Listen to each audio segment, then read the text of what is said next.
السلام علیکم دوستو، دی ہانٹڈ آورز میں خوش آمدید۔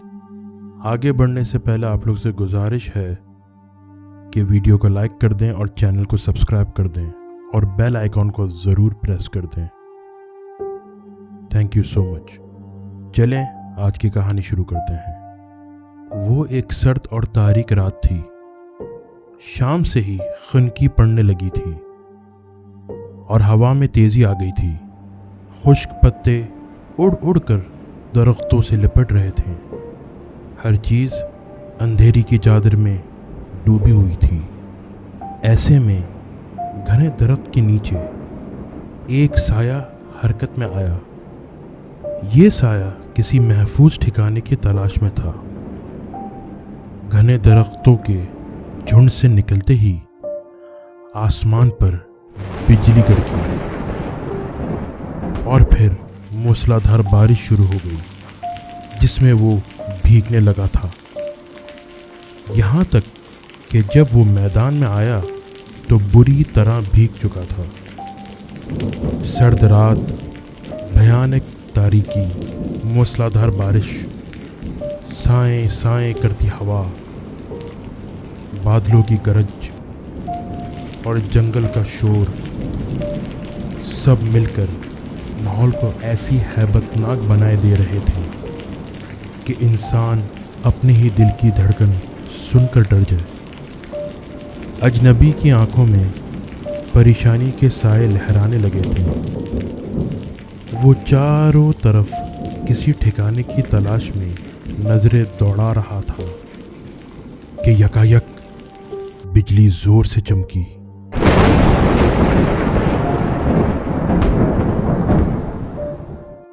اس نے خوفزدہ نظروں سے زمین کی طرف لپکتے ہوئے شعلے کو دیکھا اور پھر اچانک اس کی آنکھیں خوشی سے دمکنے لگیں۔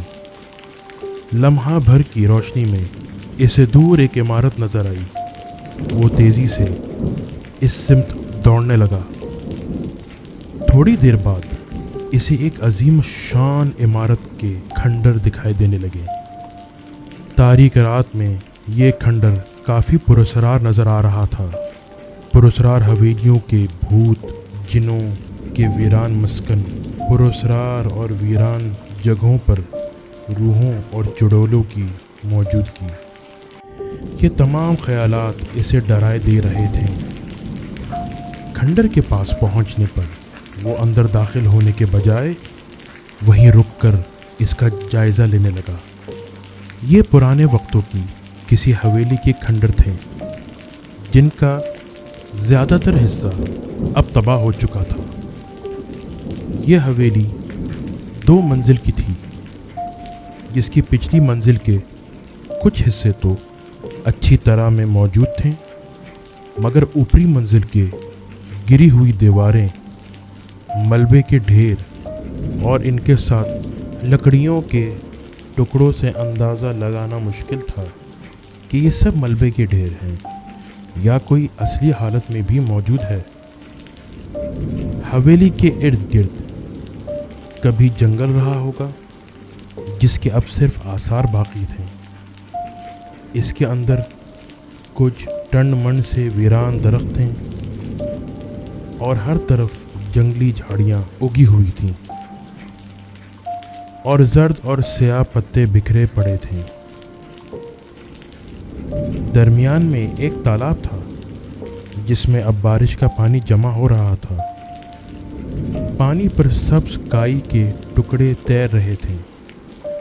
تالاب کے کناروں پر اور ارد گرد بھی جگہ جگہ کائی پڑی تھی جو بارش سے پہلے یقیناً ایک دبیس یا گاڑی طے کی صورت میں تالاب کے فرش پر موجود رہی ہوگی، اور اب بارش صرف صاف ہوتی جا رہی تھی۔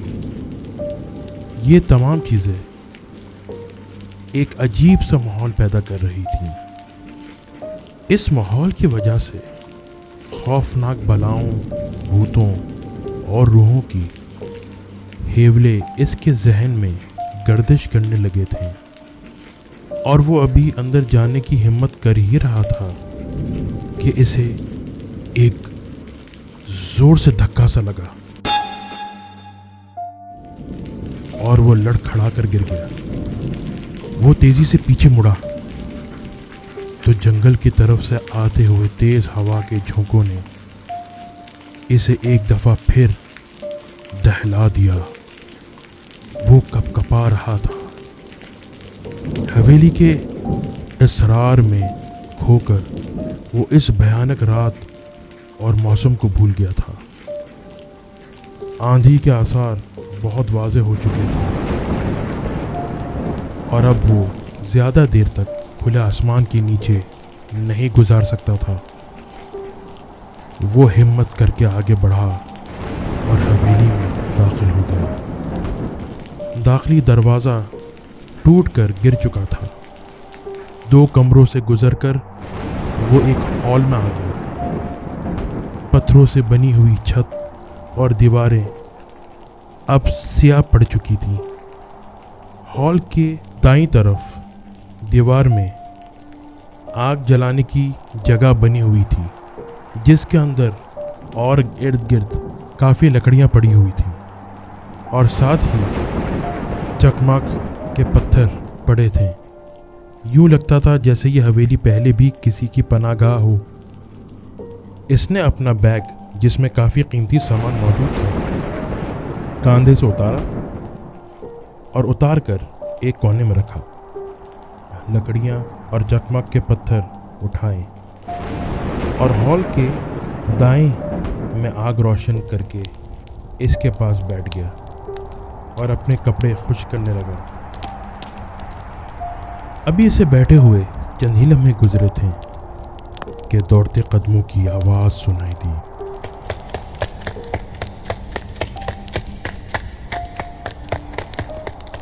اور اس سے پہلے کہ وہ اٹھتا، کمرے میں 2 آدمی داخل ہوئے۔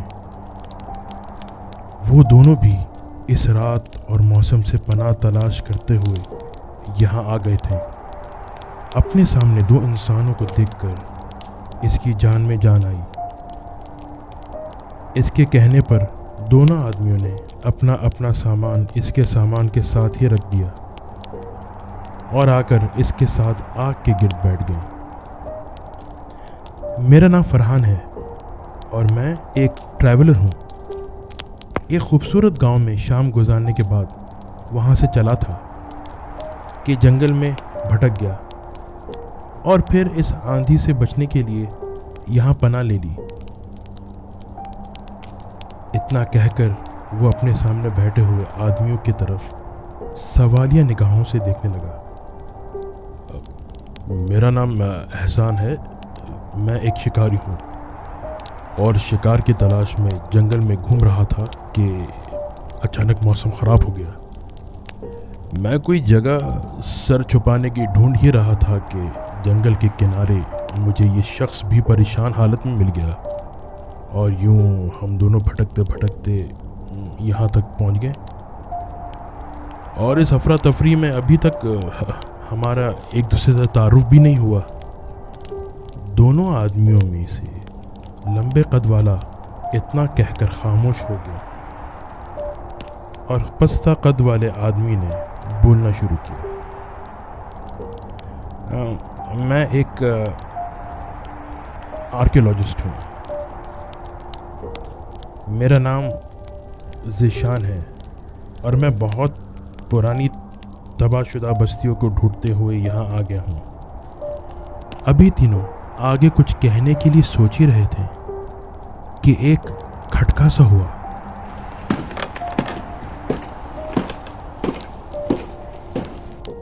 تینوں نے چونک کر دروازے کی طرف دیکھا۔ وہاں ایک غیر معمولی طور پر لمبا چوڑا شخص کھڑا تھا۔ اس کا چہرہ تمام جذبات سے بالکل آری تھا. ایسا لگتا تھا جیسے اس کے چہرے پہ کوئی جذبات ہی نہ ہو.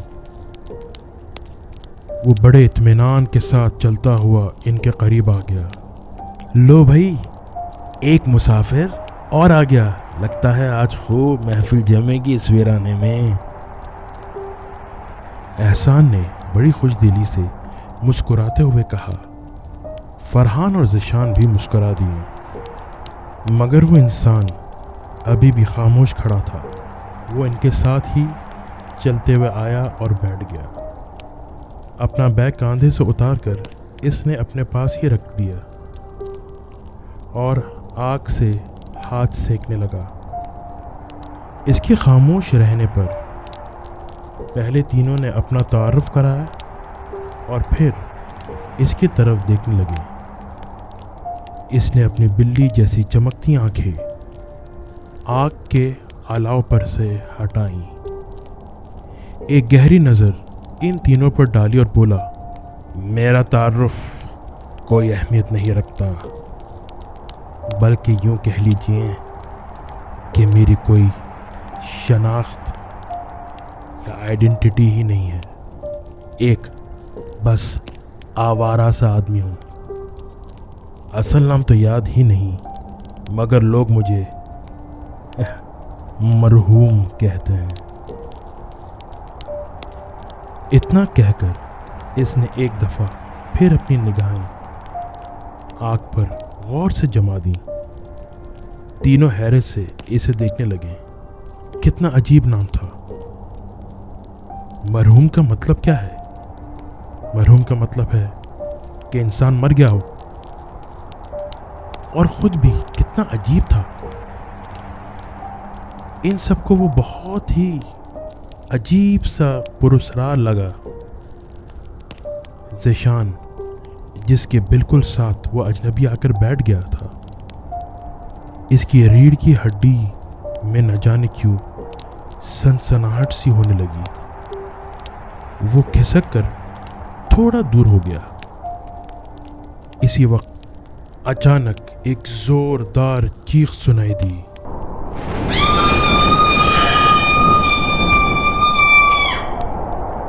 اور فضا میں عجیب سی آوازیں بکھرنے لگی. ہال کی کھڑکی کے دونوں پٹ پوری طرح آپس میں ٹکرائے اور ایک چمگادڑ چیختی ہوئی کھڑکی سے باہر نکل گئی.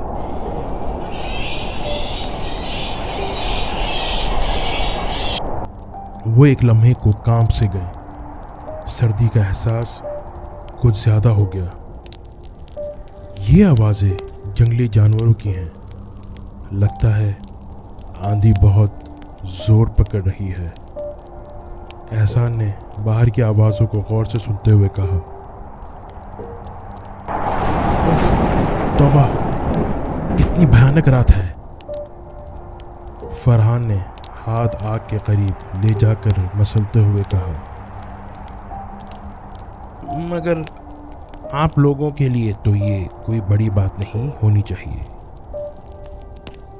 چوتھے مسافر کی آواز کمرے میں گونجی تو تینوں حیرت سے اسے دیکھنے لگے. میرا مطلب ہے ایک شکاری، ایک ٹریولر اور ایک آرکیولوجسٹ. پھر آپ کی ڈھلتی ہوئی عمریں اور قیمتی سا سامان وغیرہ.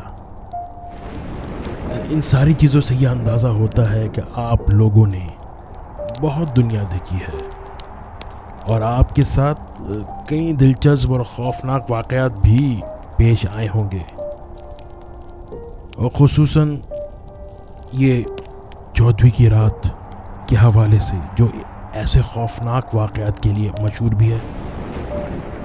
ہاں، یہ بات تو تمہاری درست ہے. میری زندگی بے شمار واقعات سے بھری پڑی ہے. ذیشان نے اس کی بات سن کر فخر سے کہا، بھائی اگر ایسی بات ہے تو پھر تو میں بھی آپ کو اسی رات کے حوالے سے ایک ایسا خوفناک واقعہ سناتا ہوں جو یقیناً آپ لوگوں کے لیے دلچسپ ہوگا. فرحان نے کہا، یہ ٹھیک رہے گا ہم سب باری باری اپنے ساتھ پیش آیا ہوا کوئی واقعہ سناتے ہیں. اسی طرح وقت بھی دلچسپی سے کٹ جائے گا اور اس بھیانک رات کا احساس بھی کم ہوگا. فرحان نے کہا، یہ ٹھیک رہے گا. ہم سب باری باری اپنے ساتھ پیش آیا ہوا کوئی قصہ سناتے ہیں.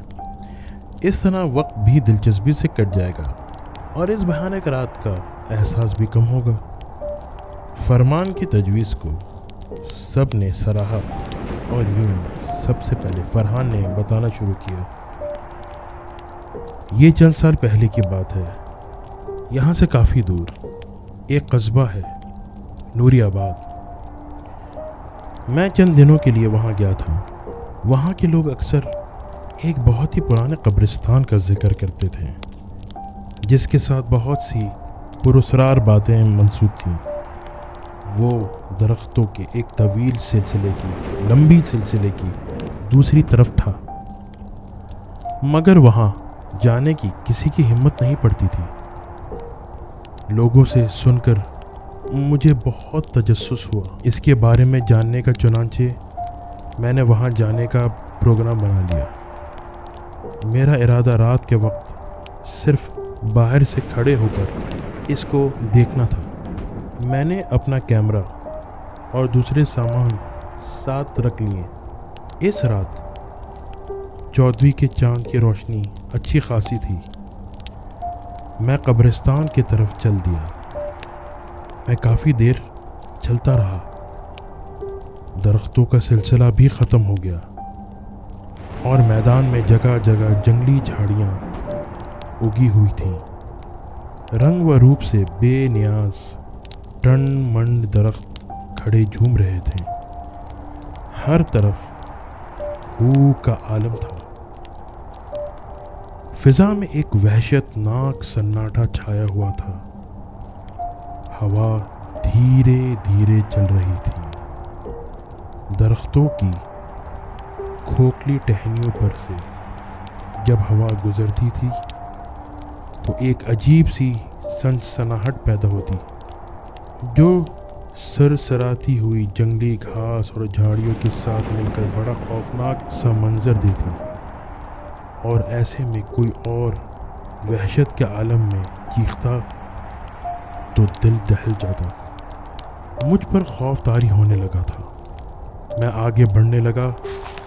سوچ ہی رہا تھا کہ مجھ پر ایک عجیب سا خوفناک انکشاف ہوا جس نے میرے رہے سہے ہوش بھی اڑا دیے. میں جسے میدان سمجھ رہا تھا وہ دراصل قبرستان تھا.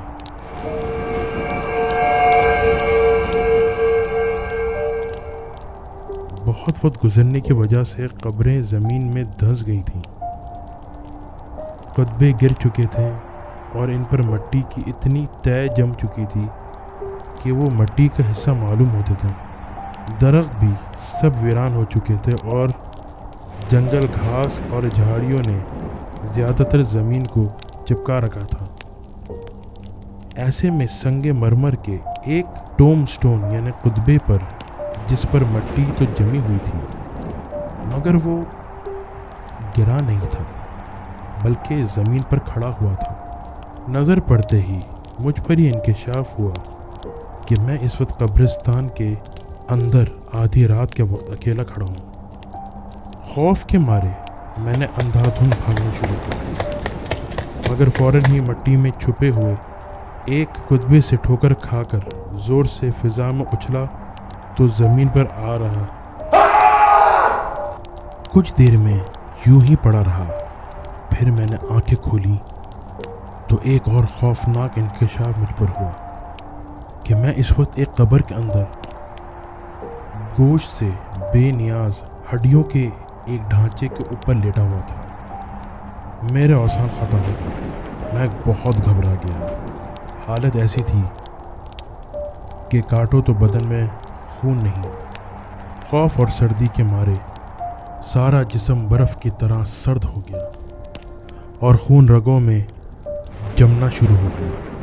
میں نے اٹھنے کی کوشش کی تو ایک تیز چیخ میرے حلق سے نکل گئی۔ ڈھانچے کے بازو میری کمر کے گرد لپٹے ہوئے تھے۔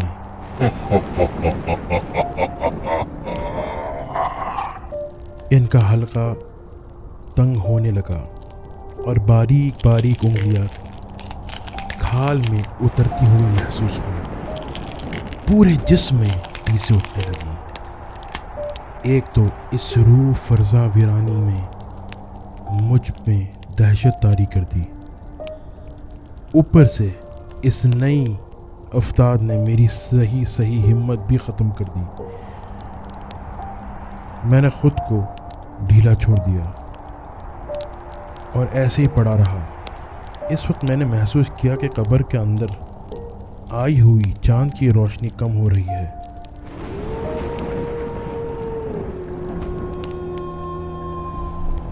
پتھر کی سل آہستہ آہستہ سرک رہی تھی اور قبر کا اوپر کا جو حصہ تھا وہ بند ہو رہا تھا۔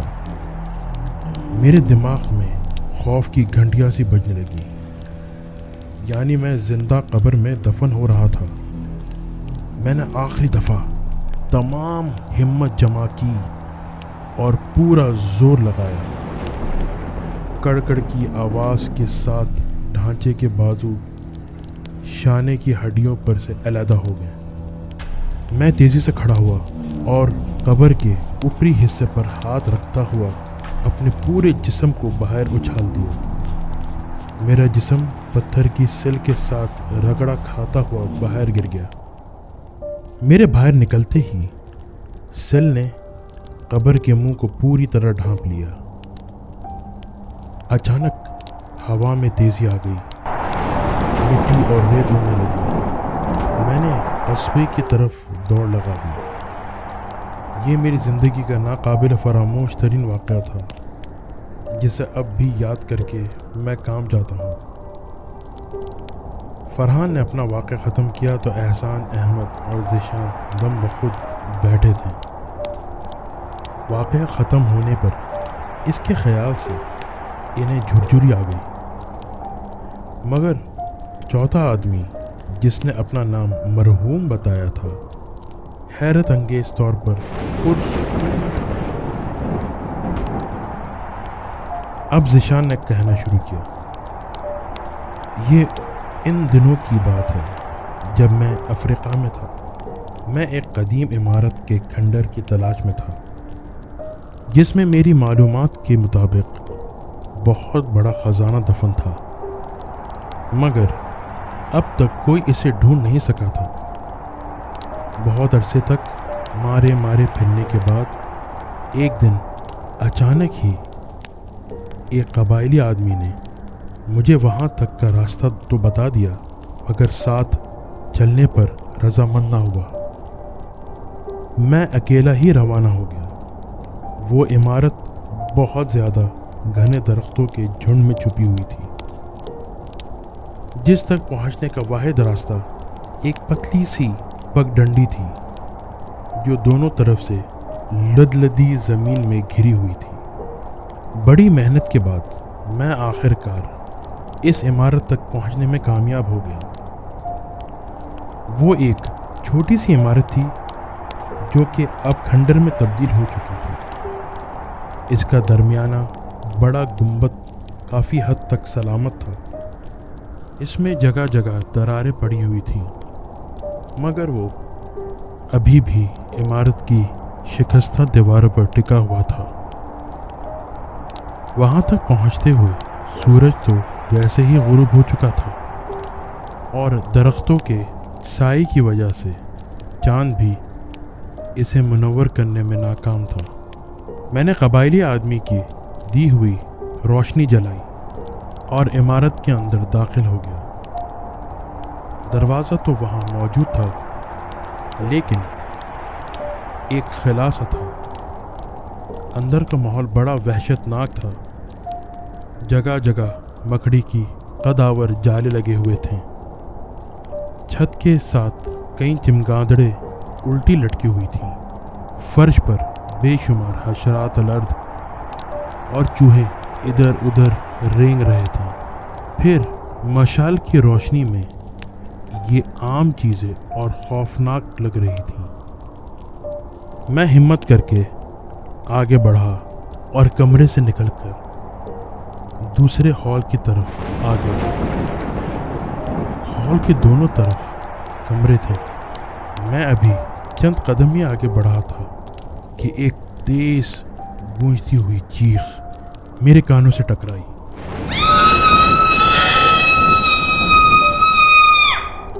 میں ٹھک ٹھک کر رہ گیا۔ چیخ کہیں آس پاس سے ہی آئی تھی، مگر کوریڈور بالکل خالی تھی۔ ابھی چیخ گونج ہی رہی تھی اور اس کی گنجار ختم بھی نہ ہوئی تھی کہ ایک اور زوردار چیخ فضا میں بلند ہوئی۔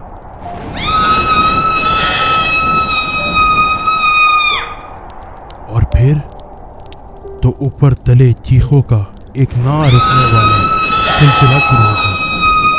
یوں محسوس ہوتا تھا جیسے عمارت کے در و دیوار لرزنے لگے ہیں۔ میں خود یوں کانپنے لگا جیسے میرا سارا وجود زلزلے کے جھٹکوں کی زد میں ہو۔ میں ہراساں ہو کر واپس بھاگنے ہی والا تھا کہ اچانک میری نظر ایک کمرے کے اندر پڑے ہوئے لمبے چوڑے صندوق پر پڑی۔ خزانہ! میرے دماغ میں ایک جھماکا سا ہوا اور میں ہر چیز کو بھول کر کمرے میں داخل ہو گیا۔ ایک زنگ سے بھرا صندوق ٹوٹ کر پہلے ہی نیچے گر چکا تھا۔ میں نے پوری طاقت صرف کر کے کوشش کر کے صندوق کا یہ تالا اور ڈھکنا اٹھایا۔ جیسے ہی صندوق کھلا ایک دم تمام شور ختم ہو گیا اور فضا پر ایک دفعہ پھر مکمل خاموشی چھا گئی۔ اندر نظر پڑتے ہی میری نظریں پھٹی کی پھٹی رہ گئیں۔ صندوق لبالب پرانے اور قیمتی جواہرات اور سونے کے اشرفیوں سے بھرا ہوا تھا۔ ابھی میں غیر یقینی کے عالم میں یہ خزانہ دیکھ ہی رہا تھا کہ وہ منظر میری نظروں نے دیکھا جو کہ اب بھی نگاہوں کے آگے آ جائے تو رونگٹے کھڑے ہو جاتے ہیں۔ میرے سامنے یکایک تمام ہیرے جواہرات اور اشرفیاں اوپر اٹھیں اور فضا میں بکھر گئیں، اور ایک دیو ہیکل انسان صندوق میں سے اٹھ کر کھڑا ہو گیا۔ توبہ! اتنا خوفناک چہرہ میں نے کبھی نہیں دیکھا۔ اس کا رنگ توے کی طرح کالا تھا، آنکھوں سے سرخ چنگاریاں پھوٹتی ہوئی محسوس ہو رہی تھیں۔ اس کی زبان سختی سے بھینچے ہوئے جبڑوں کے درمیان پھنسی ہوئی تھی۔ اس کے ہاتھ میں 2 دھاری تلوار تھی اور اس کے کپڑوں پر ایک مخصوص ایک عجیب سا نشان بنا ہوا تھا جو پرانے افریقی بادشاہوں کے غلاموں کے لباس پر بنا ہوتا تھا۔ وہ بڑی غضبناک نگاہوں سے مجھے گھور رہا تھا۔ یہ منظر دیکھ کر سردی کے باوجود میرے پسینے چھوٹنے لگے۔ پورے جسم پر جیسے چونٹیاں سی رینگنے لگی، خون رگوں میں جمنے لگا اور چہرہ روئی کے گالوں کی طرح سفید ہو گیا۔ ایک لمحے کو تو مجھے لگا کہ میرا دل دھڑکنا بھول گیا ہے۔ پھر اچانک جیسے مجھے ہوش آ گیا اور میں الٹے پاؤں واپس بھاگا۔ مجھے نہیں معلوم کہ میں کس طرح پھرتا پڑتا اپنے کیمپ تک پہنچا، مگر اسی وقت میں نے وہاں سے اپنا ٹینٹ اٹھوا دیا اور پھر شہر پہنچ کر ہی دم لیا۔ 14ویں کی وہ رات مجھے ہمیشہ یاد رہے گی۔